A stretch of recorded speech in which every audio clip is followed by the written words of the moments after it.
Greetings to all in the love and light of the one infinite creator. My name is Jonathan Tong, and I'm facilitator for the Seattle Law of One study group. We can be found on the list of study groups on the LNL research website shown on your screen. We can also be found on Facebook. We do meet on Zoom twice a week on Tuesday afternoons, 3:30 to 5:30 p.m. Pacific Standard Time and 8 to 10 a.m. Pacific Standard Time. You don't have to live in the Seattle area to join our Facebook group or to join our Zoom meetings. Anyone who is interested and available at that time is welcome to join us. We do also have a YouTube channel where we keep recordings of previous Q&A sessions with Jim and Austin and Trish and Gary.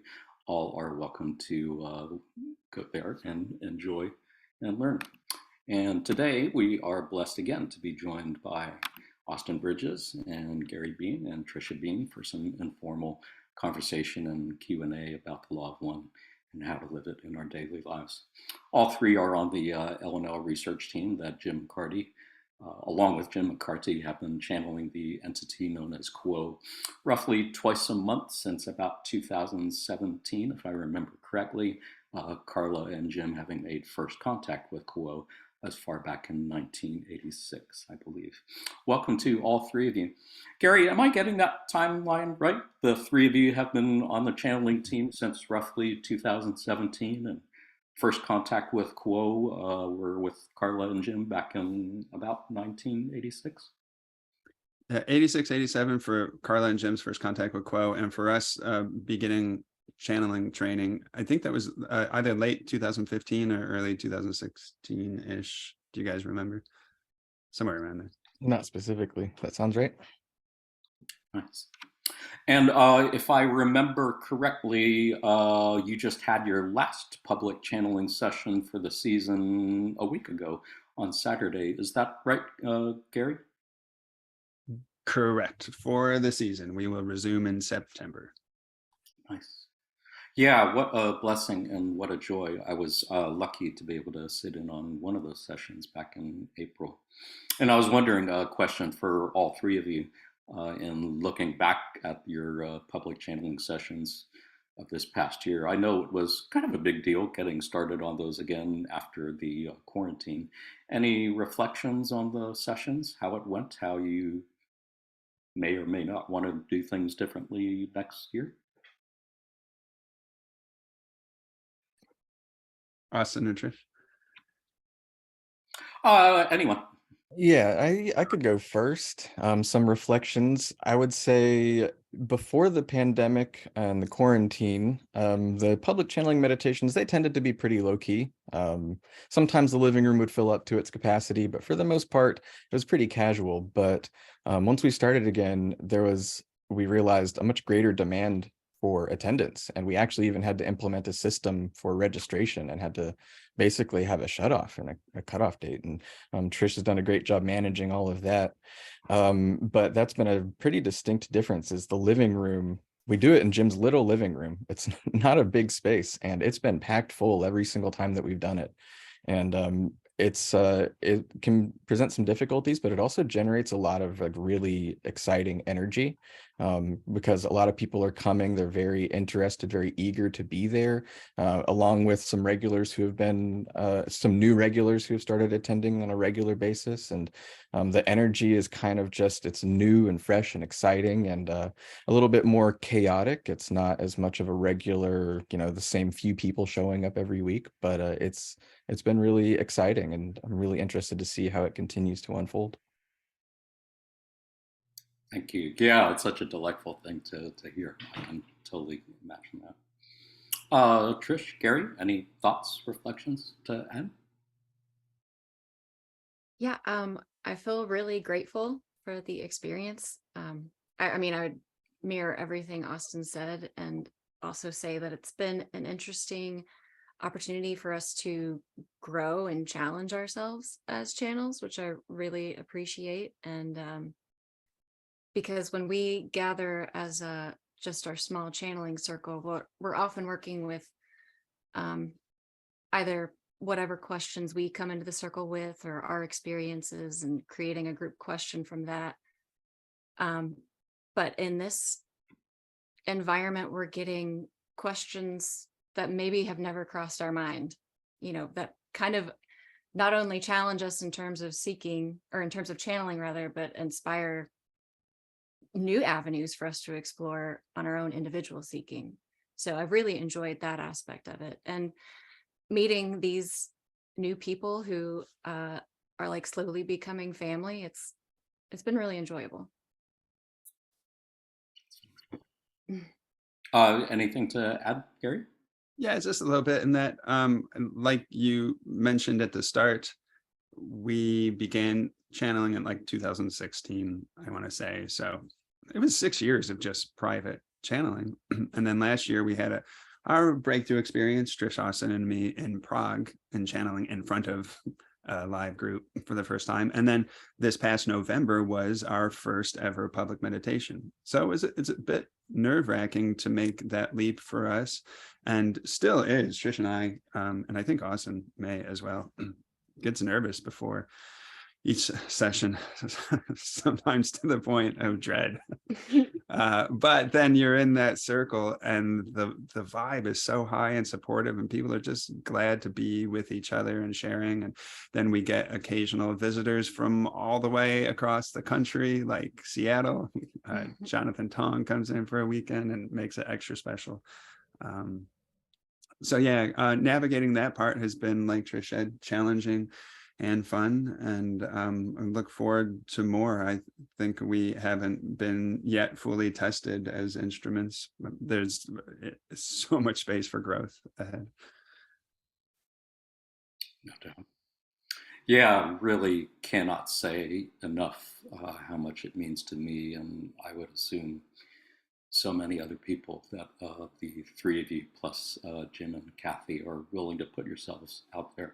I can't imagine what it feels like to channel, much less to have to do it in front of people, whether they're friends or people that you've never met before. And a bit nerve-wracking, I'm sure, is an understatement. So our deep love and gratitude and appreciation for all you do in service to others. If it makes you feel any better, I was trying to remember. As you know, I'm a huge fan of stand-up comedy, and there was some professional stand-up comic I saw who's been in the business for a long time. Might have been someone who does a talk show, maybe Jimmy Fallon or Seth Meyers or something, and he said there are many evenings where he's standing behind the curtain and he's terrified. He has no idea what he's going to do, and has no idea what he's going to say. And then as soon as the curtain opens and he steps out, somehow it all comes back. So I don't know. I guess you're in good company is what I'm saying. Otherwise, Trish, I did want to ask you about the Coming Home event. I know that you have graciously volunteered to take over events coordination. Much appreciation to Tiffany, who did such a wonderful job of coordinating events before. And I know that you're organizing the Prague event and the Homecoming event in Louisville, as well as the Coming Home event in Seattle coming up in October. Well, one, I did want to ask about the Coming Home event October, because I heard from a somewhat reliable source, I think, that that event is almost full. Is that true? Are there any spots still open for that? As of last week, we filled. Wow. Yes. Oh, congratulations. Good.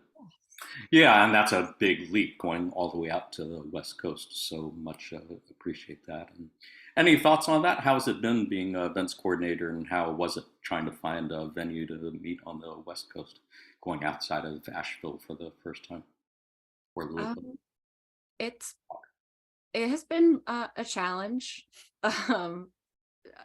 just because it can kind of feel like I don't know. I've never researched venues for any reason, so here I am now having to do it for, a large group. But it was really enjoyable. Got to talk to a lot of really interesting people who facilitate venue spaces, and had some interesting conversations about philosophy with some of them when they find out, what the event is for and the spirit and purpose of it. So that was a challenge, but an enjoyable challenge. And it all culminated really like beautifully and perfectly with finding this event space that we did find. So it was tough at times, but I'm so happy with what we've come up with. And I'm really looking forward to seeing how this grows or changes or stays the same, and excited to be on the Olympic Peninsula. Well, I guess it's the Kitsap Peninsula, but excited to explore that part of the country and hopefully serve a new geographical area of seekers, because I know it can sometimes be difficult for people to get to this tiny airport in Louisville. So yeah, I'm excited, and it's been really enjoyable. I have a really awesome network of team members. Austin and Gary are so helpful in terms of talking things through or getting input, and yeah, I feel really lucky and really blessed. And I also should say, there's not a whole lot of facilitation that I did with the Prague event. My hat's off to really our Prague production team. They did a lot more of it. So I'm thankful for them as well. Oh, that's good to know. Yeah, thank you. Thank you for sharing that. And thank you for taking care of it. And for all three of you, for folks who don't realize this, Trish and Austin and Gary do a whole lot of administrative work at LNL Research to keep alive and continue the legacy that Carla and Jim and Don started all those years ago, to keep that flame burning with truth and integrity and service to others. So much thanks to you for doing that, in addition to everything that you do on the channeling team. Daniel Steinmetz, I saw you have your hand up. Did you have a clarification question you wanted to ask about something? That was Yes, I'm wondering about with this event in October, is there any opportunity for day visit only and not the full weekend? That is a good question. It is not something we've discussed. Currently, our contract with our venue is set at a certain number. So, and that's how many people we have registered right now. So it'd have to be a conversation we have rather with the venue space to adjust our contract. But I'll look into it and see what is available there, because I know that we did reserve more space than we are actually using, but I can't make any promises that something will come of that. But I can definitely ask. It's a great question. Thank you. And I do see there are more than a few questions in the chat window. So I do want to encourage anyone who's on the call, if you have a question that you would like to ask Austin, Gary, or Trish, please feel free to type it into the chat window, and we will probably take questions in the order that they appear in the chat window. Otherwise, I did have one more question that I wanted to ask, and this is about your podcast. I believe last month you published episode 106 of the Law of One podcast, which I highly recommend to all students of the Law of One. Can be found on the LNL Research website page. If you go to, I believe it's library, and in the drop-down menu, it's in podcasts. This last one was on adepthood, and I wanted to compliment Austin on facilitating those discussions, as well as you do on all the other podcasts. Did a wonderful job as always. And fascinating topic that I'm sure many are interested in. So Austin, I wanted to ask you first, just in terms of what the general theme of the podcast was about. What would you say it means to be an adept? What is an adept, and how important or not do you think adepthood is to our spiritual growth or evolution? First of all, thank you for the shout out for the podcast. I really appreciate that. It's something we care about a lot and we really want to do more of. So we're trying to get into a groove of publishing more episodes. To the question about adepthood, that whole episode was about adepthood, and it's something that I wanted to talk about on the podcast because it's something that I have questions about in my own mind. So what it means to be an adept, I think we can kind of look at it as a spectrum. In a way, I feel like anybody here, despite how much of a neophyte they feel like, would probably be, in the stages of adepthood, at least in the early stages of adepthood. I think it essentially is kind of At a point where you recognize your desire to open the heart and your desire to hold to a certain ideal, and an ideal of love, honesty, truth, seeking love and wisdom.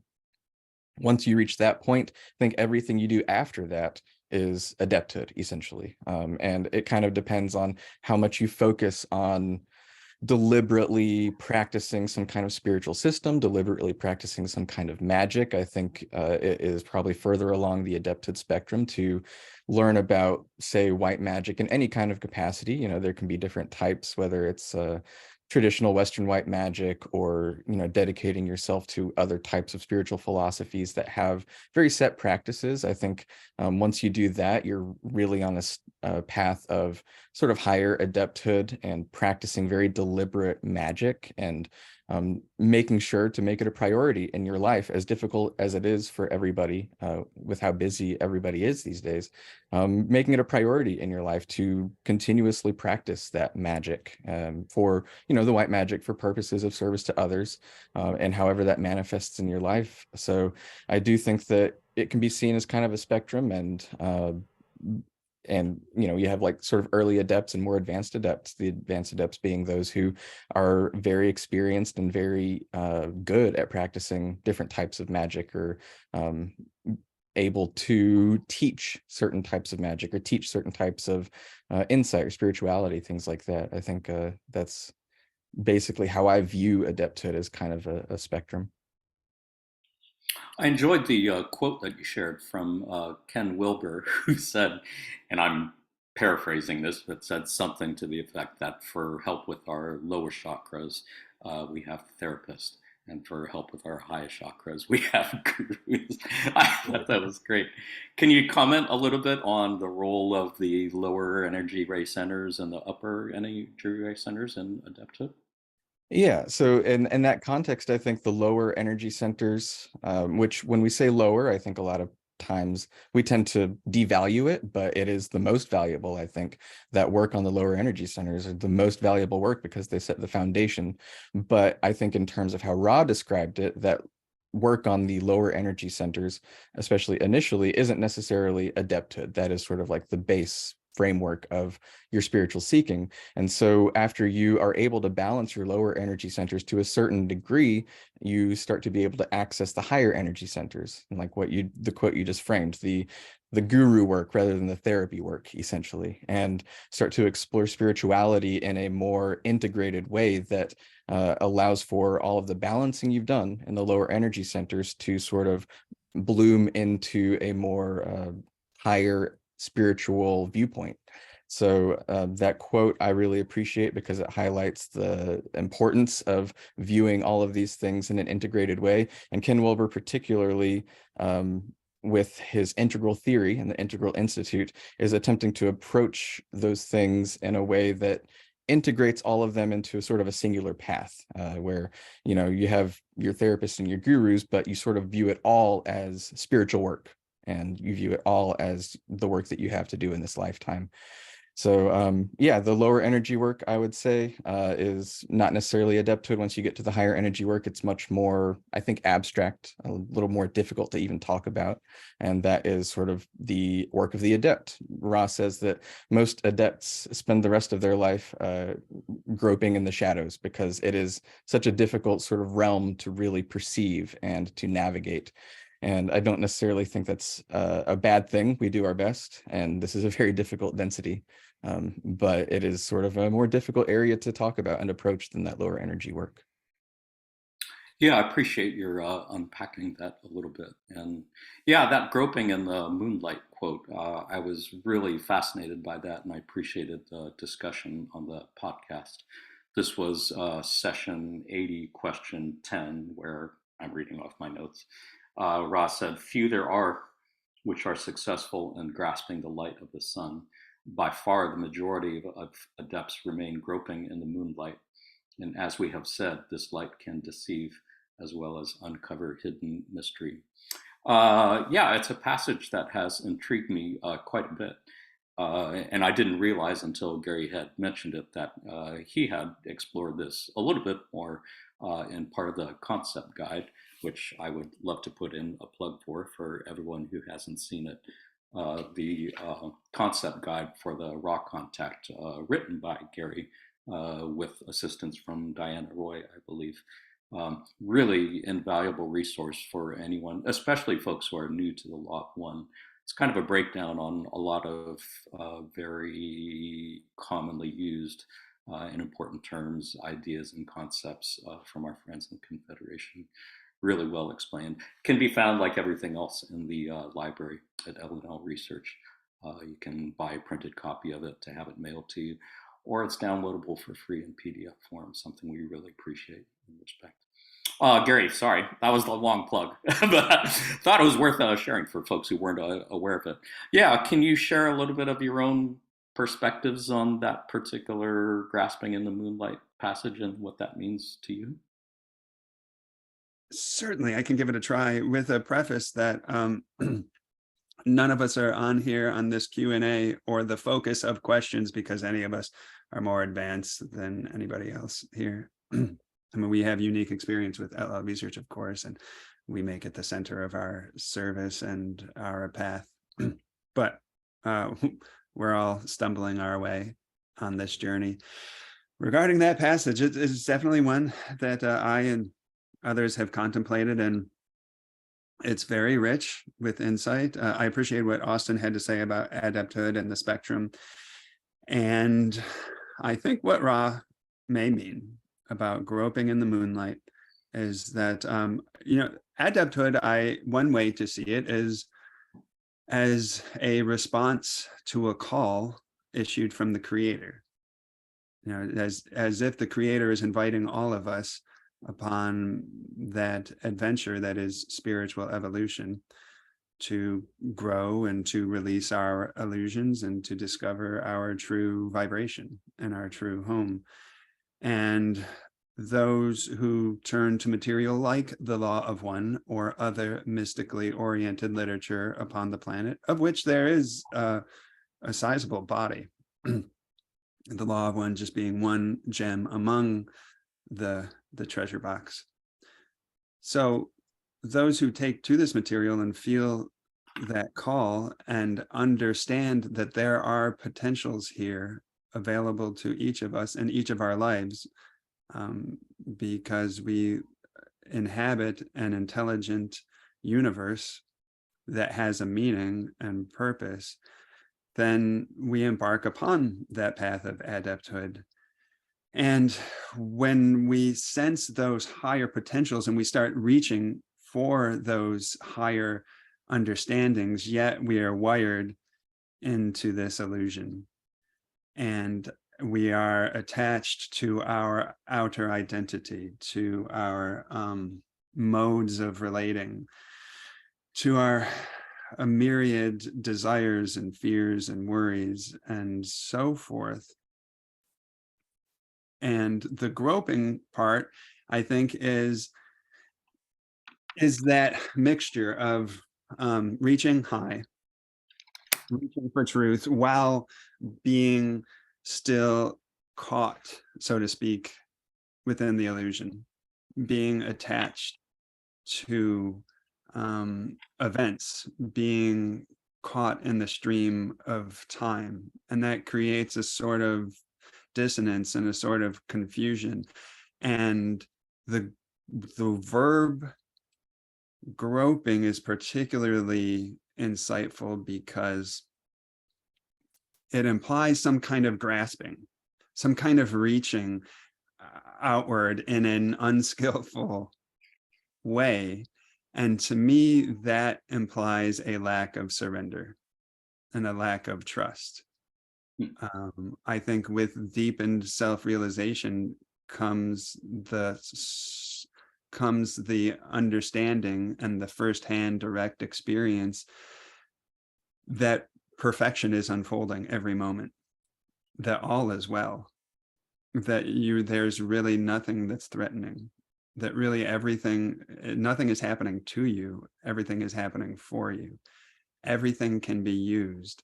Love is always present in every moment, etc. And in order to really embody and inhabit that space, I think surrender is required, and a radical level of trust and acceptance. And instead of being in acceptance of the moment as it is arising, whatever it may be, we are in a state of resistance often, and we're reaching for something else outside of the moment. We're looking for salvation in the future. And meanwhile, it's always right here. It's always, the project is always sometime in the future. I'm going to do this. I'm going to do things A, B, and C. And in the future, I will find enlightenment. I will find peace. I will find satisfaction. So we're looking to the illusion for meaning and for satisfaction and for peace.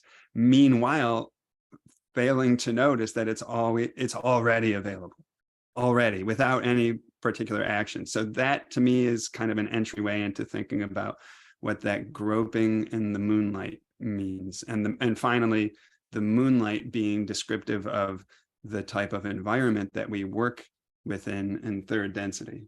It's, obviously we operate behind a veil and we don't see the true nature of things. We see things as separate, and in truth, things are unified. And it's not pitch black, it is dimly lit by moonlight. And in that, as in the literal physical circumstance of operating in moonlight, you can kind of make out objects. Is that a snake over there, or is that a rope? And it's, yeah. The missteps are so easy to make in the dark, as they say. And it's only through that surrendered trust that the already present light of the sun becomes evident and shines forth self-luminously and illuminates the environment. It's a take. Yeah, thank you so much to unpack on that. And I know that particular passage relates to the matrix of the spirit, something that didn't really get that much into, didn't have time to in contact. And we could certainly discuss that further in another session. Trish, was there anything had to add or share on that subject? No, just thankful to hear both of them explain this, because there's always space to learn and further understand something. So thank you both for giving your 2 cents. Indeed. Thank you. I do see quite a few questions in the chat window, so I want to thank everyone who's been waiting to ask their questions for being patient. We're a ways into this session already. I believe Josh had a question to start with. Josh, would you like to unmute your mic and ask? Yes, thank you very much, Jonathan and Gary, Trisha, and Austin for the opportunity. I had a question for Gary, I guess, in regards to your silent retreats you've done. After a few days into it, being in silence, when you're sitting in stillness, not going or walking around or doing chores, can you walk us through and describe what your consciousness is up to? What do you think? How do you feel? If at all possible to describe? Yeah. And thank you, Jonathan, for the previous question. And Joshua, thanks not only for this question, but for not hating me and us. After Jonathan is creating a meditation pyramid using the 1.16 ratio. Jonathan. Huh? I said, sorry, Joshua is creating it's very close. Meditation pyramid all the time. Using that mysterious and compounding 1.16 ratio that Ra mentions. And in working with Joshua, we gave him wrong calculations at first after he had invested so much time and energy. So thanks for your patience there. To your question, Joshua, what's going on for me when I'm really getting into the groove, day 3 or 4 in a meditation retreat? I would preface that by saying, I have 4 or 5 of those under my belt, a 10-day last year, a 5-day this year, and then a few shorter ones previously. So there's a lot of other people who could speak much better to this. But you asked about my experience, and that is that it really takes a few days to get outside of that momentum. And I noticed in my recent 5-day retreat and in last year's 10-day, it was around day 4 where it really started to deepen. And what I find when I'm very good at being physically still, I can sit there for a long time with a still body. What is not still is, what's happening up here. The gears turning and turning and turning. And because I meditate every day, but most of my waking life is geared towards busyness and geared towards juggling a dozen different things at once, personally and professionally.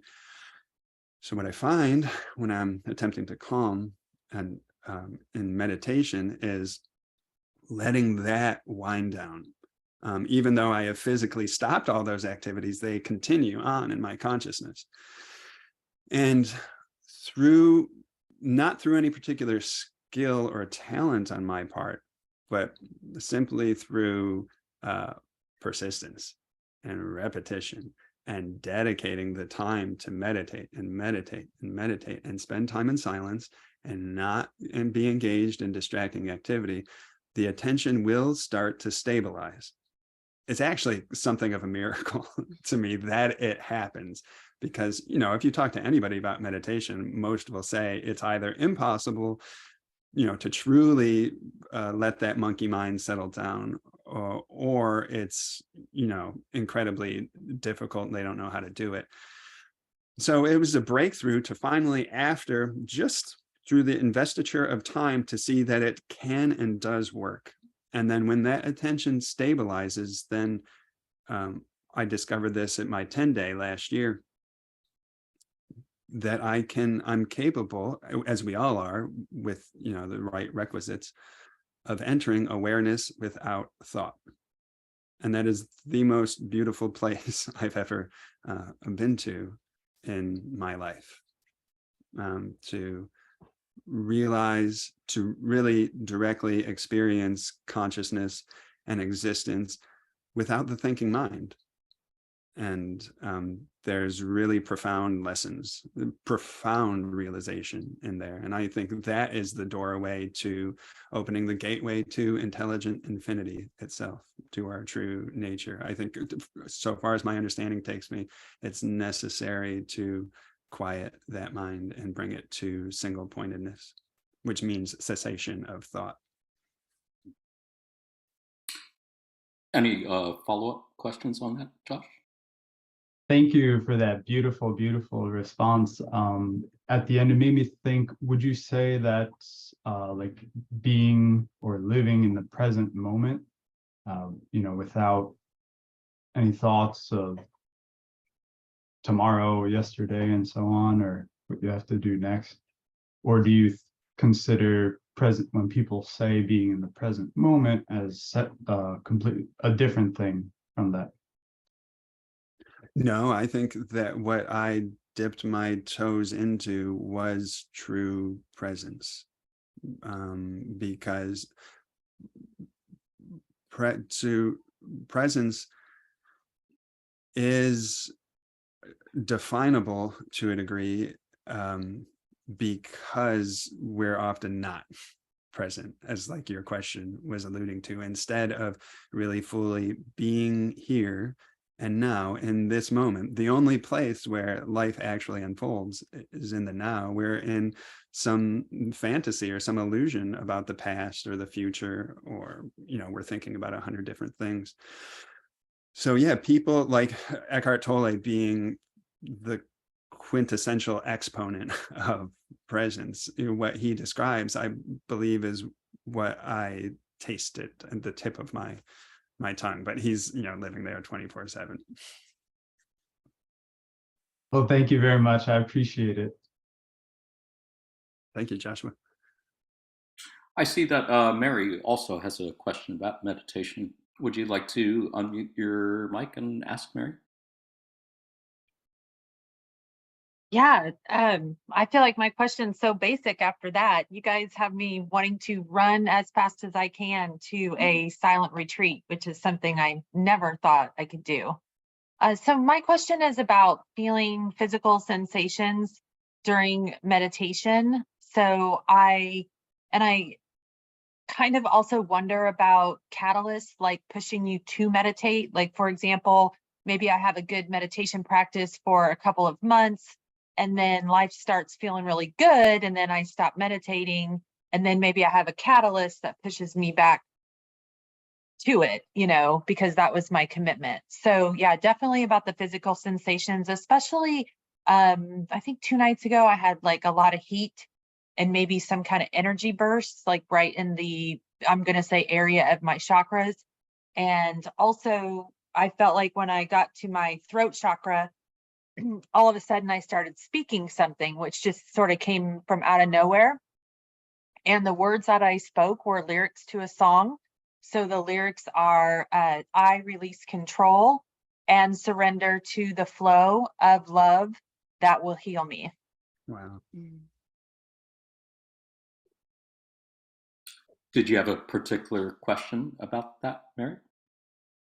Yeah, I kind of want to know about what the sensations are, like what's happening with the sensations.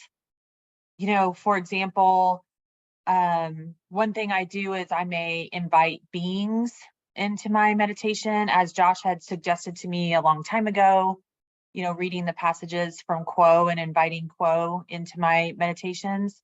And then more recently, like trying to invite light beings. So in my head, I go, oh, these sensations are from the light beings, but I also can tend towards fantasy. So just kind of curious what their experience has been, or if they know what these sensations are. It's a great question. Austin, Gary, Trish, I anyone? have spoken a lot. Yeah, I could start. I think this is actually a pretty common question that we get, particularly through emails. People feel sensations during meditation and things like that. I would say you mentioned that you invite beings into your meditations, and I think for anybody, this is going to be a unique experience. Like what beings are working with, what they're experiencing, it might be very specific to their experience. So it's hard to say specifically what it is.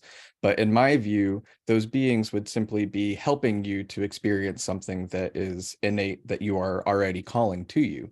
And so they might just be energizing something that is within you already to help you address it. And my opinion and my experience with those kinds of sensations during meditation is that they can be very symbolic. They are attempting to communicate something to you, or even not just communicate something to you, but when we still our minds and our bodies, there's this sort of undercurrent of energy that has an opportunity to well up, and it might be a practice of self-balancing. These energies are kind of like having an opportunity finally to express themselves in some way, and maybe they just want to be witnessed, and maybe they just want to be experienced by you and held in your acceptance and love and for what exactly they are. Or maybe they are specific, maybe depending on where you're experiencing the sensation, they're saying, hey, there's you're overactive in this chakra, you're blocked in this chakra. It can be very specific how individuals experience these blockages or overactivity.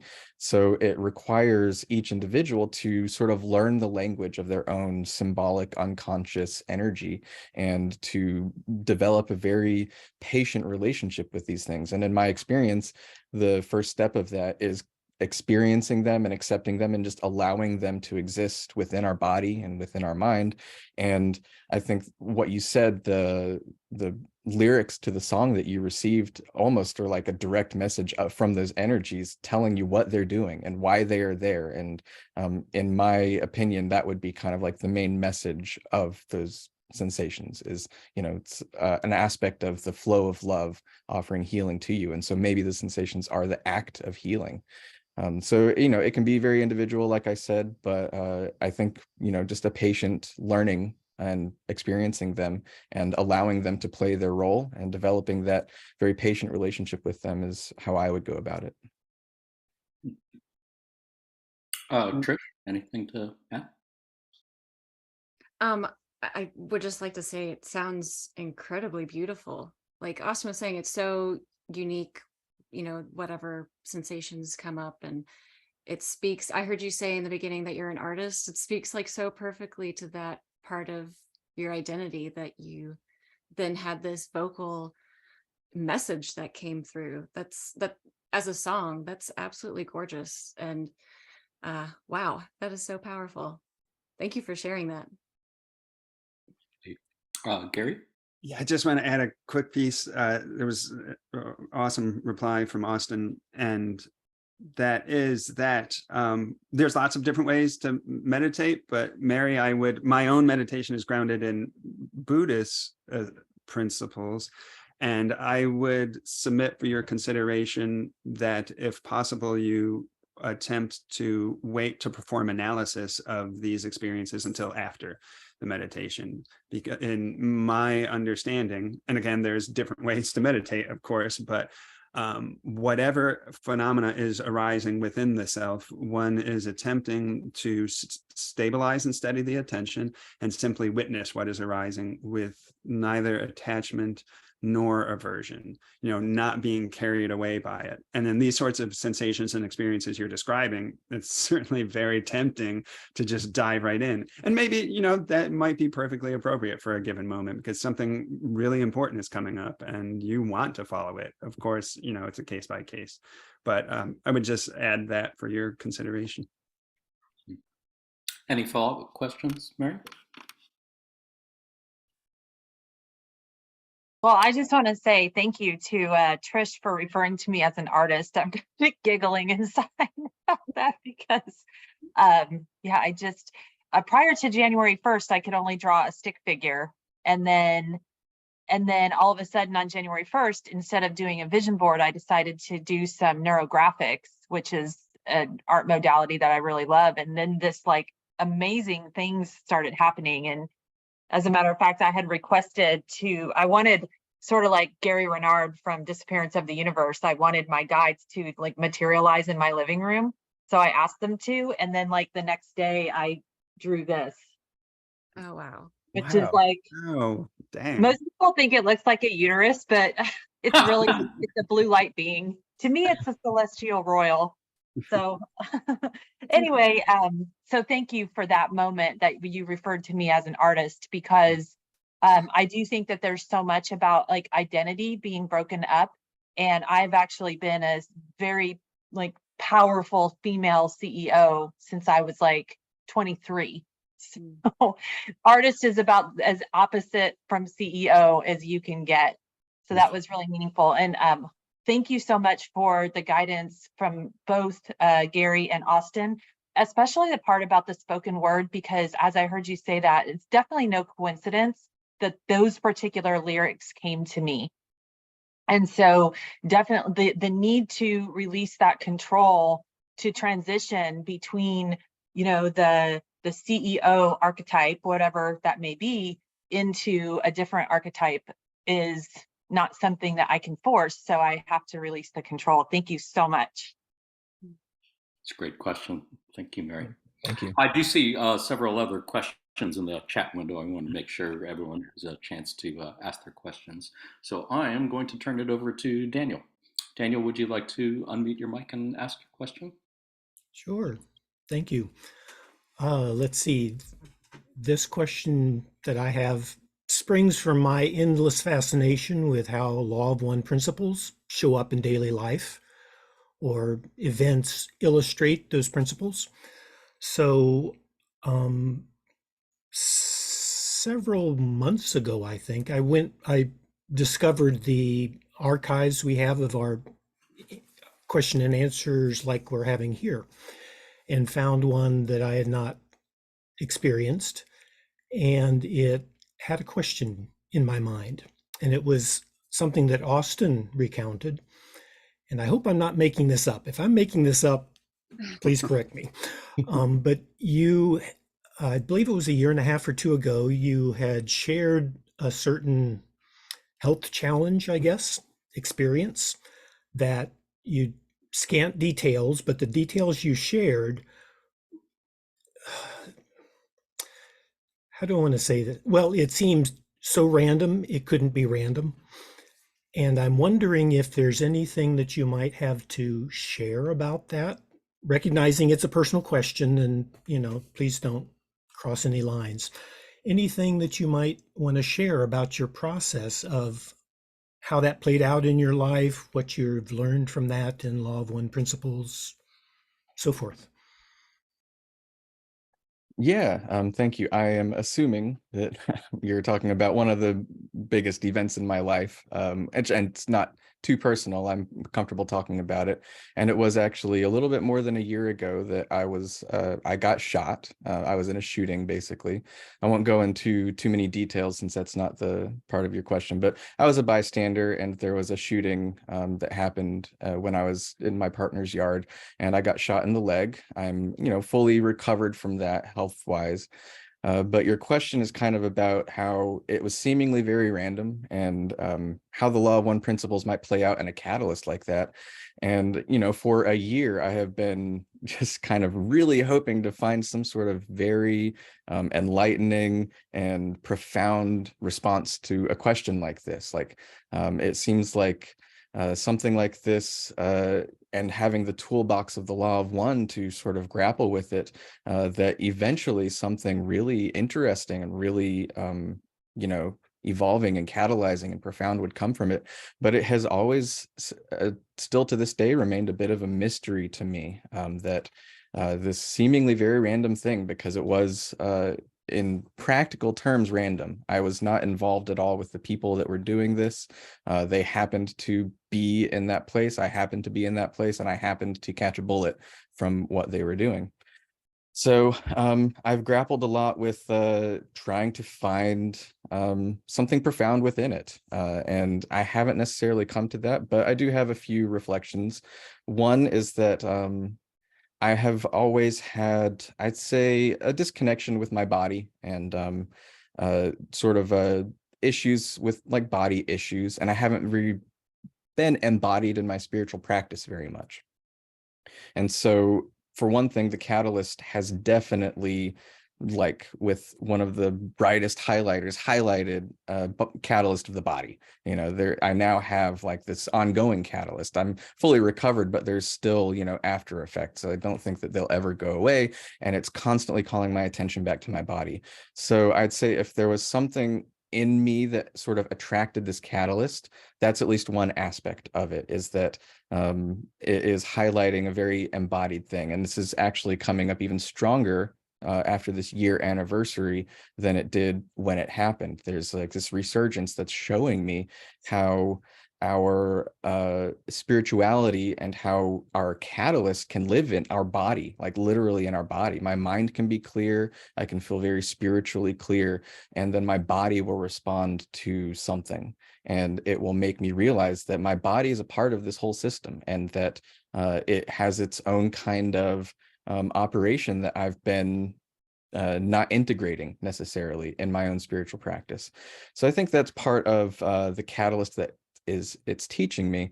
And then another aspect is, we recently did, me, Gary, Trish, and a few other people a few months ago, a healing retreat where this was something that I was focusing on in the healing retreat. And something that came up during that was this need to understand why, to put into context why this happened, and sort of apply these principles of, for me, the law of one to an experience like this, and really understand why it happened, and not just from a physical standpoint, but from a spiritual standpoint, and to release that need to know why this happened, and instead allow the catalyst to do its work, and sort of de-emphasize the attempting to contextualize everything, which is something that I do. That's sort of how my brain works, is I put everything in its proper place, and it's worked very well for me in my spiritual practice up to this point, but it has failed completely in this catalyst. And so I think that itself, the fact that it's failed in addressing this catalyst, is a catalyst itself,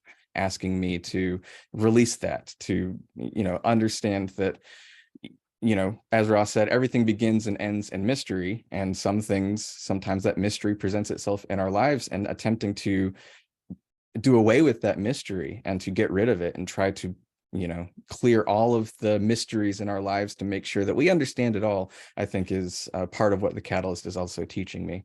So, I'm still sort of at least somewhat hoping for a profound enlightenment that comes from it all, but it might just be sort of a mystery for the rest of my life. And I think that's part of what it's trying to teach me. Perhaps something you'll discover after this incarnation. Yeah, I'm very interested to see, when we zoom out, what energies were at play and where did I intersect with all of this from a metaphysical point of view? That will be one of my biggest questions as soon as I pass over. I'm sure it'll be a great story. Daniel, thank you for asking that question. It was something that was actually on my list of questions to ask too. Did Yes, you thank have any follow-ups to it, Daniel? Not really a follow-up, but just a comment that as a mind-body worker who's fascinated with the interpenetration of spirit and flesh, what you just shared to me looms large. That seems like more than enough from my vantage point outside of your experience. There's so much that you just shared that I make sense of and is in kind of my purview. So thank you for sharing that. Yes, and thank you for the question and the sensitivity too. I really appreciate that. Indeed. I see Dawn is next in the chat window. Dawn, would you like to unmute your mic and ask?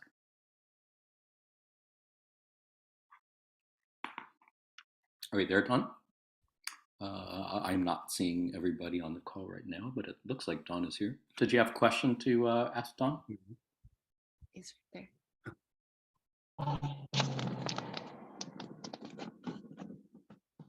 Okay, can you see me? Can you hear me? No. Yep. Yes. Okay, good. Well, the first thing I wanted to bring up was I heard Josh asking about the pyramid, the one for a meditating pyramid. And I just wanted to show you what I use. I use a little crystal pyramid that I bought from a store. And the main thing that I looked for when I chose this was not to exceed, I believe it's 76 degrees, and to have I believe it was off the top of my head, like I can't remember now the ratio exactly, but I did measurements on this and basically calculated to where it's about the same ratio roughly. And I think as far as meditation goes, those are the important things to me. I could be Hey, wrong. Dawn, I didn't mean to cut you off, but we are starting to approach the end of our hour. So I'm just going to ask folks if they could go straight to their questions. Did you have a question you wanted to ask? Oh, yeah, sorry. No, I'll just skip, and I just wanted to share this part. Really, that was the main thing. And there have been really some great sharings by people that actually answered my question, one of my questions that I had from before. So Great. thank you. Yeah, thank you. Thank you for Thank you, sharing. John. I see Ishan is next. Ishan, did you have a question you'd like to ask? And I did want to let folks know we're kind of approaching the end of our hour, and it's not a problem to go over time. We'll make sure everyone has a chance to ask, but would just ask folks to be mindful of time and see if you could keep your questions somewhat brief to the point. Yeah. Did you have a question to ask, Ishan? Yeah, I'll just go right straight to the point. I would have a follow-up question regarding what Austin was telling about the adepthood going on in the mystery. And sometimes, yeah, it looks like you're groping in the dark, and yeah, it sometimes go like, yeah, this place is what I often feel like, this planet, I just want to get off this planet and, go to somewhere higher civilization and a higher being, who are more intelligent, whom I can communicate with, and a sense of openness. And now they would, with them, evolution will be much faster, better, and sophisticated. I felt the lack on this planet. Not to say that I'm rejecting it, the planet, in that sense, but is there any possibility that that you channel such beings that we as persons do? I've heard about CE5 of the Stephen Greer, like making contact with extraterrestrials, kind of things. Is that possible that in certain sense that we on this planet make utilize of this incarnation and more efficient to it? I'm not sure if I'm understanding your question correctly. Austin, Gary, Trish, if you understand the question, feel free to answer. Otherwise, I might ask Ishan to clarify the question. Yeah, I couldn't quite understand. It's just the words weren't coming through clearly. Oh, I will reiterate the question again. So it is like, the way we are living this planet, and sometimes, we reach such a level of adepthood that sometimes, it's all like, a groping in the dark kind of thing, that we are unable to understand like how we should progress, because there are not enough sources, there are not enough, things that would help us understand like what's beyond the mysteries of the creator. But in that sense, there are higher beings around the galaxy and the universe that we are not be able to access, and to such dilemmas, what can be potential solution to be able to access higher beings kind of thing.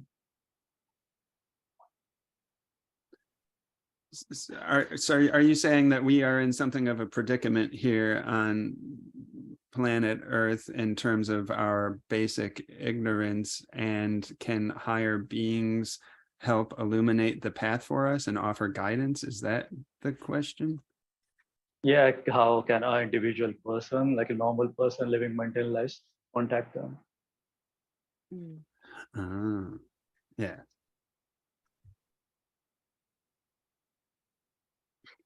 Go ahead, Gary. That's a really good question. Yeah. Gary, Trish. Austin, do you have any thoughts on that? Sure, I can share a quick response. And that is that as LL Research and channels who have trained under Jim and from Carla's work, we have a very sort of particular view on a question like this in terms of channeling. That's our experience, is channeling the Confederation for these purposes.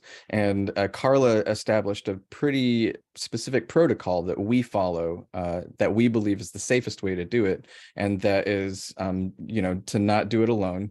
Channeling requires at least 3 people to do it safely. She developed tuning and challenging protocols to do it safely. And then she also encouraged people to learn to do something like that from somebody who has experience. And so those are some aspects of our own experience that we always emphasize when somebody's asking how can they contact and how can they work with these beings. But on the other hand, Kuo and other Confederation beings have talked about how they are always willing to join us in meditation. They're always willing to work with us in our dreams. Those sorts of things don't require these specific protocols. And so I think that meditations and dream work and setting your intention, asking for guidance through these things, and I wouldn't necessarily say specific guidance, like you're receiving words and specific guidance, but asking them to help you, deepen your meditation or find inspiration in your dreams is sort of how we would encourage people to go about something like that. But in terms of actually contacting them and having like a communication, we're pretty well established with the protocols that Carla developed, and that's sort of how we would approach the situation. Perfect. Very well allocated answer. And the main question, was regarding the same thing you just answered, like, you can contact them in dreams and such things. And the question that I was going to ask was regarding the role of out-of-body experience and astral travel in seeking the creator. And first of all, that, and then any process, advice, or guidance which LL Research recommend for that. Yeah, if Gary and Trish don't have something to add, I'll say I don't think any of us have a lot of experience with out-of-body experiences or astral travel. When I was early in my seeking, I did read a couple of books, and I do know from reports of people who have done that they do meet beings, sorts of the beings that you would describe through this, and are able to get a lot of spiritual value out of it. I think from our perspective, we would encourage a lot of care and caution in doing something like that, particularly like you referenced the adept discussion from earlier. I think these practices are adept work. They require a lot of preemptive balancing of the lower chakras and a very careful attention to the idea, like we were referencing, that a lot of adepts are groping in the moonlight. And I think especially when doing something like astral travel or out-of-body experiences, you're literally in sort of a mysterious realm of moonlight there. It's really hard to know for sure what you are seeing, what you're experiencing, and who you're interacting with. So I'm sorry not to give any specifics, but I would just encourage a lot of care and caution and making sure that you're doing it from a foundationally balanced place and doing that lower chakra work that we were talking about. Perfect. I had a follow-up question like, how is it, what is the role of these in, seeking the creator, like how it relates to the big picture of seeking the creator and service to the creator?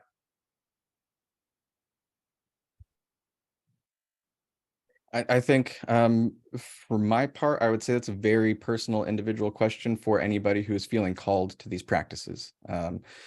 It might be that for you, doing that is going to help you connect with your guides in some way and receive some sort of information. You may feel called to, witness or be called to a certain area or location in the astral realm where you can offer healing. I think it is probably very specific to each individual. But like I said, I have only read a couple books, no actual experience with it, and I don't think Gary or Trish have any experience with it either.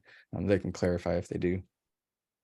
I really appreciate your open-hearted response, Austin, everyone.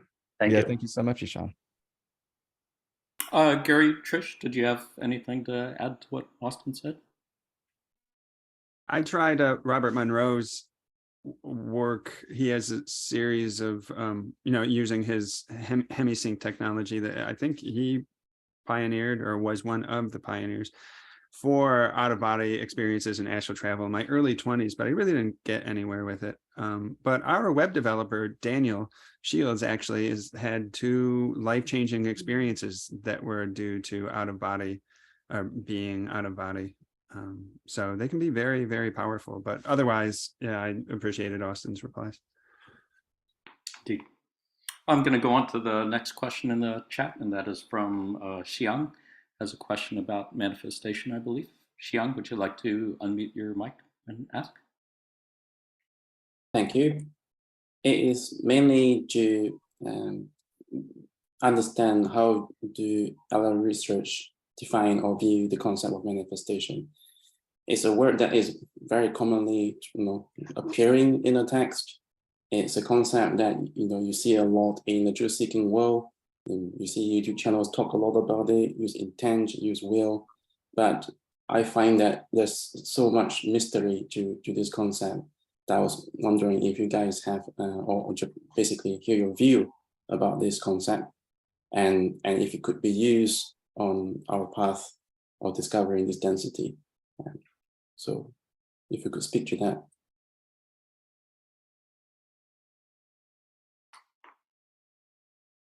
It feels like a loaded question.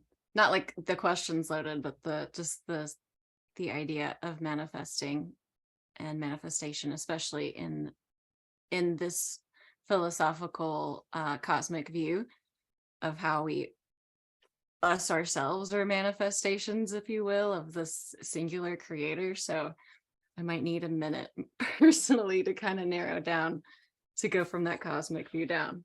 Yeah, I'll riff that for a moment. Yeah. And what Trish said is where my own thoughts were going as well. And thank you for this question. That's that we operate in a manifest universe.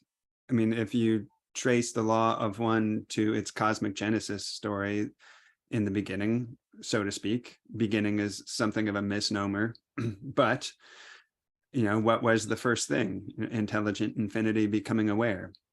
And at that stage, so to speak, there was no manifestation. There was no octaves, no planets, no universes, no beings, no entities, no space, no time, etc. So the whole thing is manifest. And we are constantly manifesting. We each manifest our bodies. We manifest the life we live is a manifestation of our intentions and desires and our programming, which is to say, the destiny that we set for ourselves on a soul level, or the pre-incarnational lessons that we set for ourselves. Now, that manifestation is probably generally less than fully conscious. Most of ourselves is hidden below the threshold of the water. I love the cliche though it may be, I love the tip of the iceberg metaphor, whereby our conscious mind is just that little piece of the iceberg rising above the water. Most of us exist below, outside of our conscious awareness.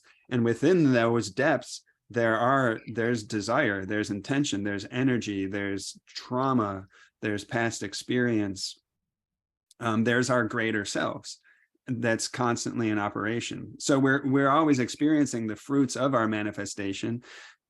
We are experiencing the manifested fruits of our desires. But I think the trajectory of your question is asking, like, can that magic and that art and that process of manifestation be made more conscious? Can we wield it more consciously? And there's definitely whole schools devoted to that subject, like, the hit book, The Secret, which, I don't know, it might be a decade or more older by now. And people attempting to teach others how to manifest your highest dreams, and which in this materialistically oriented culture tends to revolve around money, the career that you want, the status, and so forth. And one Ra speaks about a universe saturated with will, and they indicate that, like, the power of our own will cannot be overestimated. So it's very possible to harness that inherent power within us and aim it toward any object and play with manifestation and see how it works. I think the student of the positive polarity is certainly intending and desiring and seeking toward a particular destination. But the deeper work for the positive student isn't so much, how do I manifest what I want? Though certainly, like, that is part of the journey as well, but rather, how do I accept what's happening? How do I find love in the moment? And how do I forgive? How do I heal? And in my limited understanding, the more deeply that we enter into that acceptance, then manifestation will happen for us, for our highest and best. We will attract to ourselves those situations most conducive for our accelerated growth, the right people, the right time, the right outer vocation, and so forth. But it's a subtle art and interplay between consciously aiming the will towards some chosen or desired object and practicing acceptance. I don't know, it's a big topic. I don't feel I've really done it justice, but did you have time to think? Yeah, I just wanted to add, I mean, I'm probably now muddying the waters by saying this, but it's either way, it's ultimately manifestation towards the path towards unity, right? Even if it's that manifestation of something material or physical, you are bringing about catalysts and situations that are ultimately teaching you also how to come back to unity, whether they're like so heavily veiled that you can't notice them. Like, maybe the conscious seeker takes time and takes note of, okay, I am seeking this like physical materialistic thing. What is that speaking to me? What is that saying to me? Or even the unconscious, with every decision, every occurrence, there is some type of propulsion. Now I'm kind of getting lost in the sauce myself to try to wiggle my way back, but everything's going to always come back to the ultimate manifestation of the realization of oneness. I mean, you can veer wildly that way and just focus on the physical material and focusing the will on that. But I mean, that road still comes back to the ultimate manifestation. So. Yeah, what you're discussing reminds me of a passage from a Kuo channeling where they said something to the effect of how you people love phenomena. We get caught up in a lot of things that seem really interesting and really appealing and magical and such. But they're saying that rather than looking at the fruit and focusing on the fruit, look at the root of it, how you get to the fruit, the seeds, which comes down to unconditional love and the love that causes those things to manifest. And that seems to be what we're here in third density for, to learn how to make the choice and to love unconditionally, I think. Xiang, I did see that you had a second question that you wanted to ask about artificial intelligence as pertaining to channeling the session from March.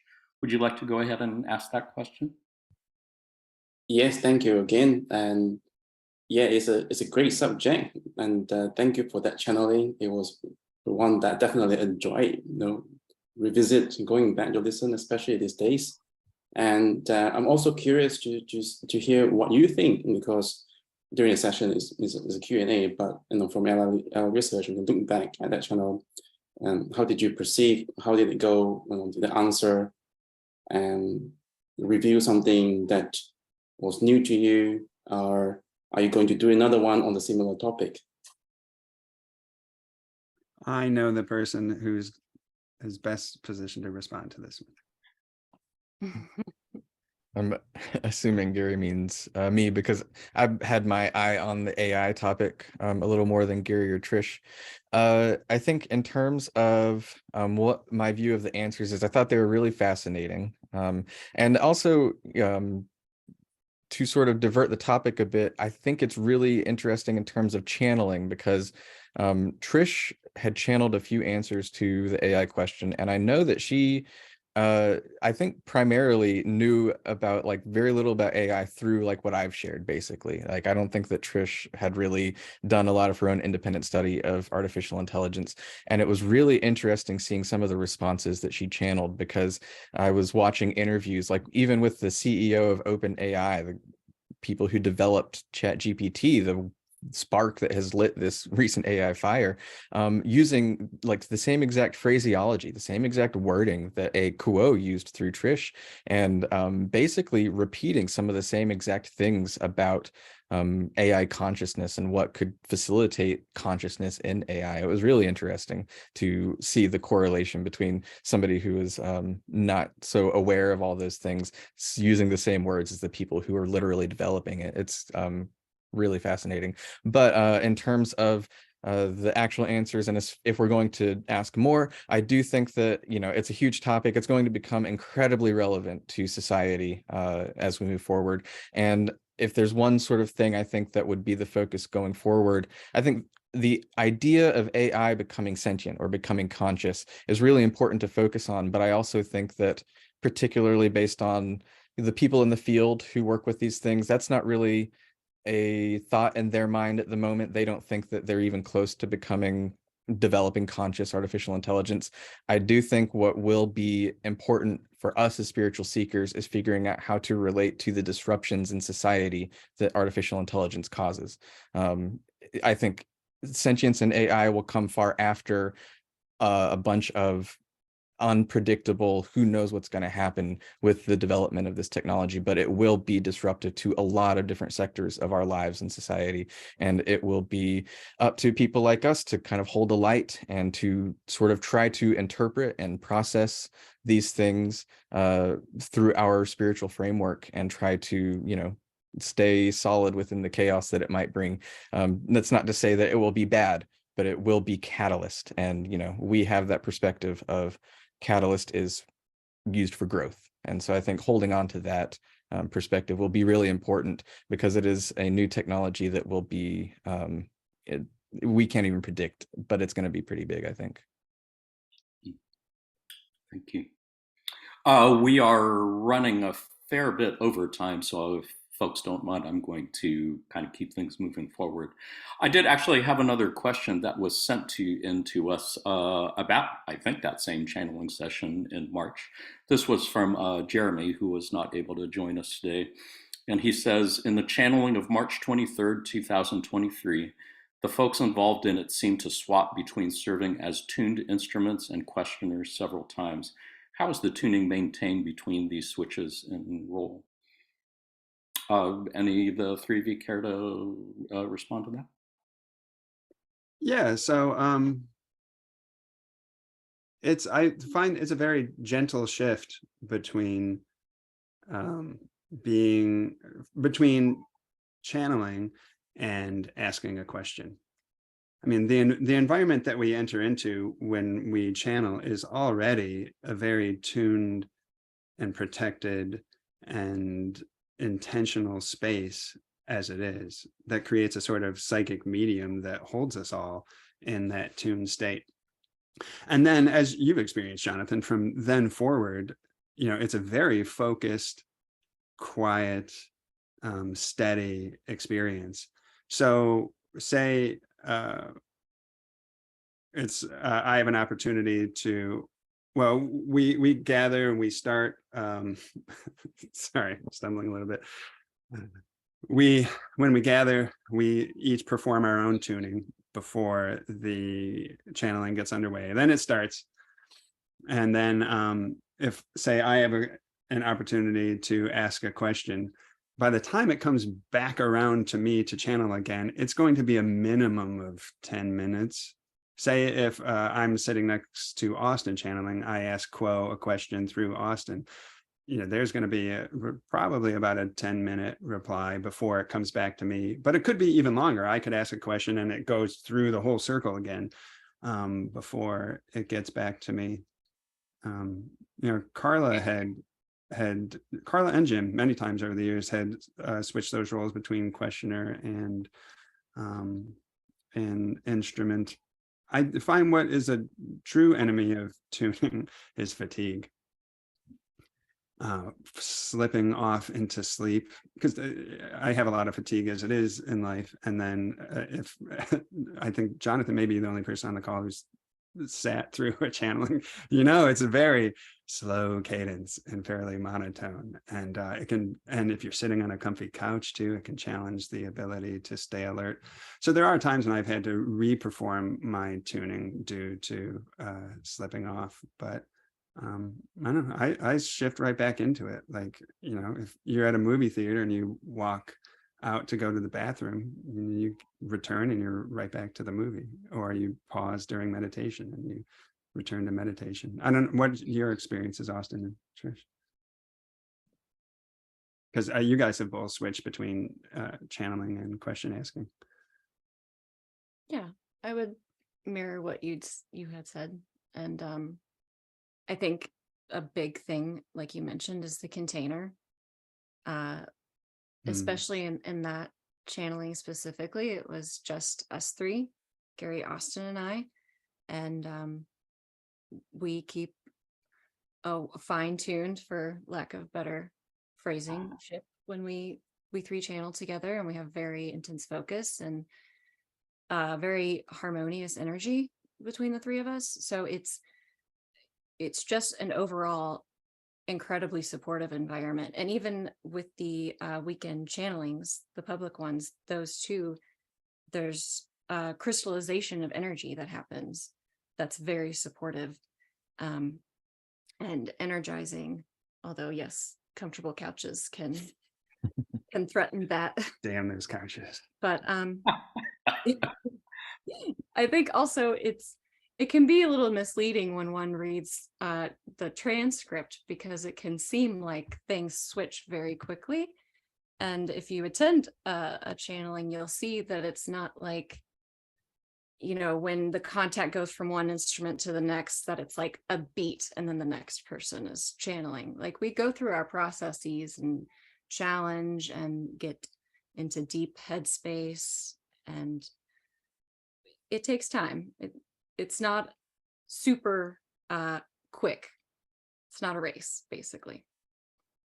Yeah, I appreciate you sharing that. I did notice when I did get to sit in on the channeling session last month that in the transcript, it sounds like somebody is just responding instantly. But no, there's a fair bit of time, minutes that passes as the channel is retuning. So appreciate you sharing that. Austin, did you have anything to add before we go on to the next question? Yep, just really appreciate their responses, and want to emphasize that time between when Kuo says we're passing the contact to the next instrument. At least for my processes, I'm back into that mental literal space I've tuned to. The process of tuning requires visualizing, and in my process, I end up in a certain room, and so I kind of go back into that visualization and do the challenging again. And it can take, even up to several minutes between passing the contact to a new person before Kuo starts speaking again. So there is a process of maintaining tuning while passing it between instruments that we focus on. It's a conscious process. So, yeah. Yeah, that's an important point. All five of us, Kathy and Jim, also, if we lately in the public meditations, we've been doing a couple circuits through the available channels. So every time the contact comes to each one of us, whether we're doing one circuit or two, each of us is always re-challenging the contact. Right. Indeed. Yeah, thanks for sharing. I'm going to go on to the next question. Piyush has a question, I believe, about dreams and the law of one. Would you like to unmute your mic and ask? Are you still here, Piyush? Sorry, it's a larger room. Oh, yeah, I think so. Are you there? Would you like to unmute your mic and ask your question? And I hope I'm pronouncing your name correctly. Mr. Chowdhury? Thank you so much. So my question was that as I'm new to Law of One, and when I was reading Law of One for the first time, so in my dreams, I was seeing electricity. There was no any sort of message, but I was just witnessing the electricity which was flowing inside my body. So does it mean anything? Or does it mean does it have any message for me? Because I was not able to decode it.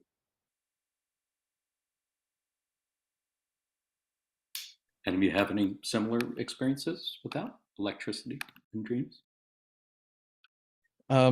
My response would be the sort of lackluster response that I give to most people who are curious about dream symbolism, and that's that dream symbolism can be very personal, especially in your initial stages of seeking. And so it's hard for us to say if it meant something specific, but I do think since you're asking the question, it did mean something, and it was attempting to, communicate something or help you experience something. I did experience early in my seeking as well, similar to what you described, except mine were even more, they were what I would call electric dragons in my dreams. And I would always experience a very profound sense of peace and joy when I experienced them. So I related them to accessing higher chakras. But that was my personal experience. And I think anybody who experiences something like that in their dreams, it's probably going to be something maybe related to others, but very specific to them. I totally get it. Even when I get these electricity shocks or dreams, so I enjoy it. I mean, they are very soothing at the time when I see in my dreams the electricity which is flowing. Yeah, Thank you so much for answering. Thank you so much for answering. One thing I do also want to reiterate to anybody who asks about dreams is that you can also set your intention before you go to sleep to ask for some sort of clarity in what you're experiencing. And that has also worked for me in the past, is set my intention before I sleep. If I know that, there's certain themes occurring in my dreams, ask for something that is a little more revealing. And then typically I will receive something a little more clear that helps me understand a bit more what I'm experiencing. It's a great question. Thank you for asking. I believe we have time for one more question, and that is from Aram. Aram, would you like to unmute your mic and ask? Yeah, hi. Thanks, you guys. My question is about, I guess, as adepts, I think Ra gave like three ways to study the archetypical mind. And I'm wondering which one each of you chose. Like, is it astrology or the tree of life? That's my question. I choose all of them. I don't like to limit myself to. I'm kidding. I say that because I am not a student of the archetypal mind.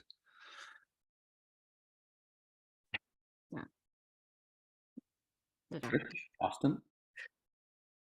For my part, I would say similar to Gary, we've all found it difficult to penetrate the study of the archetypal mind. I have explored the Tree of Life and astrology. And I would say the tarot, as Ra describes it, makes the most sense to me, but it still is not something that I feel I've been able to fully grasp the baton in terms of that adept work. I don't think that the adept work, if I'm doing adept work at all, is currently focused on the archetypal mind and the study of the tarot, but that has been what has resonated the most with me among those three systems.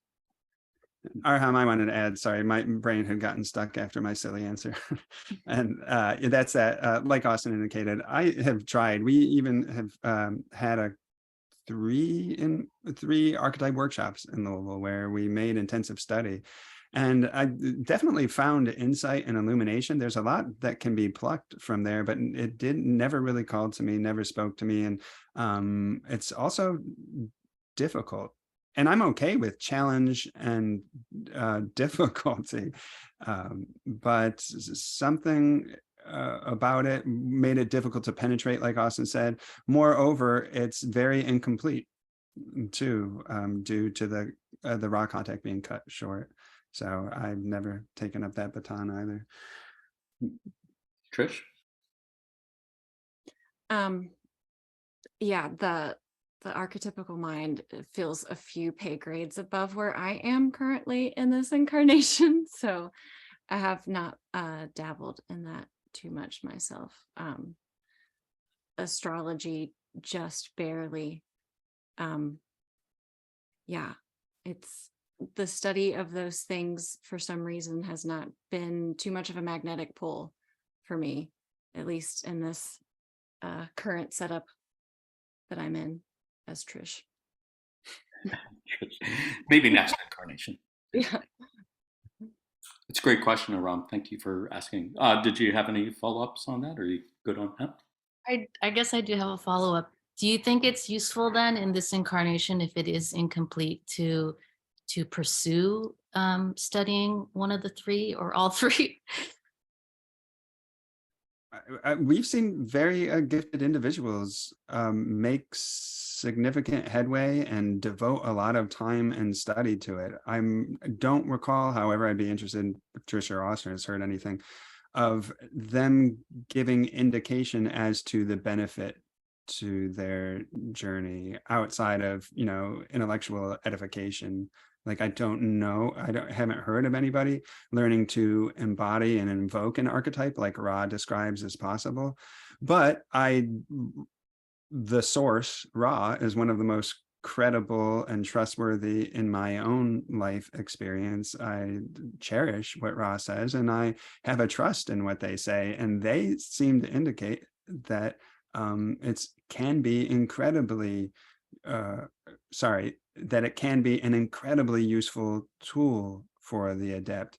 But they also multiple times say that it is only that, a tool. Like, the archetypes don't do the living, the archetypes don't do the choice making. It's just a resource that can be called upon. So I trust in their wisdom that it can be, but I can't recall a specific example of somebody saying, yeah, the archetypes really helped to change my life or to deepen my understanding of myself and facilitate deeper self-forgiveness and so forth.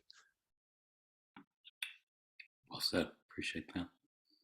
Yeah, I do remember, it seems so many times our friends in the Confederation have talked about the importance of making that journey from the 14-inch journey from the head to the heart, and the importance of opening the heart, and how adepthood is very much about penetrating the inner sanctums of the heart and learning to love unconditionally. And yeah, I suppose if studying the archetypical mind helps you be a better person and learn how to love all unconditionally, that's a beautiful thing. But it's definitely a worthy endeavor. We are about out of time for today, and I really wanted to thank everyone for joining us on the call. And as always, wanted to thank Austin, Gary, and Trish so much for the gift of your time. I know all three of you are so busy doing it seems like every weekend is kind of tied up for you guys, either doing public channeling sessions or your own practice channeling sessions. And I don't know where you guys get time to just relax and chill and not do anything in particular, but I hope you get it one of these days in this incarnation or the next. Until then, did any of the three of you have any last thoughts or reflections you want to share before we wrap things up for today? Thank you for the positive feedback, Jonathan, but we also don't have children like you do and many of you do. So I literally, I don't know how people do it with kids nowadays.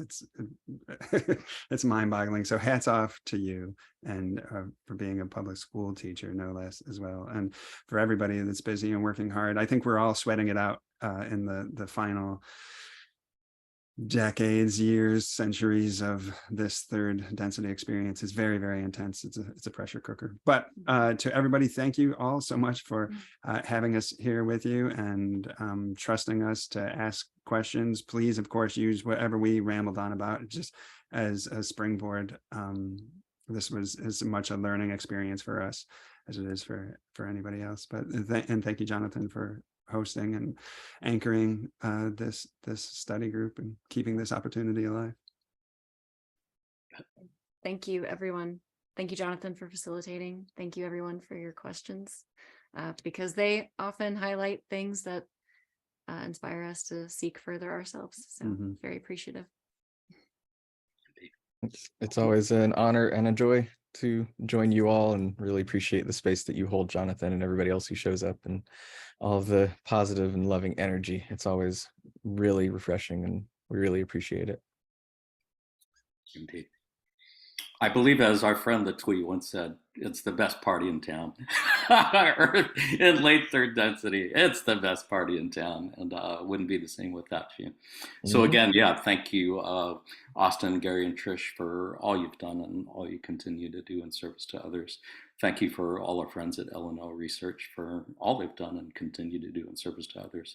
Latest podcast episode, I believe, is introducing the larger team, including Joanna and Daniel also. So I encourage folks to check that out.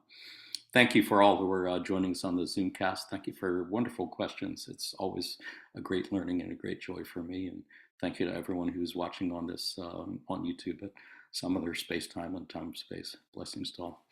In the love and light of the one infinite creator. Till next time. Adonai. Namaste. Thank you to Bill's puppy too.